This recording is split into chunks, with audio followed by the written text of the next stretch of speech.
Well, just a few days into their break, members of Congress have a lot to consider before going back into session. Sounding off on the major issue of health care reform today was Congressman Mark Souder. Drew Blair is in Studio 15 with more on what the representative had to say. Congressman Souder says he's all for health care reform if that's what it is. It's a federal takeover he's against.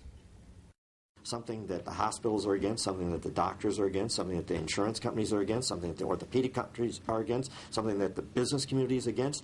Who is for this? According to Congressman Mark Souder, the only people for current versions of health care reform are those in favor of federal control. What we need is a reasonable modification of health care to cover those who are not covered, to cover pre-existing conditions, and to take care of catastrophic costs. That does not require a federal takeover of health care.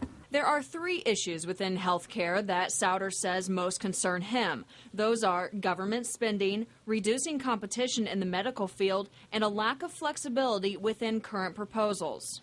What I believe is that you should have the flexibility to buy your own health care. Under recent amendments, employers would be required to provide minimum coverage within the government's plan, with the option of additional upgrades of care. Souder says while it sounds good on paper, additional options aren't realistic.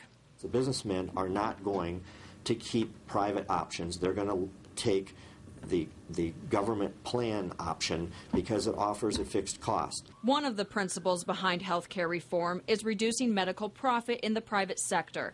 Doing so, according to Souder, would decrease competition, meaning less growth and advancements in the medical field.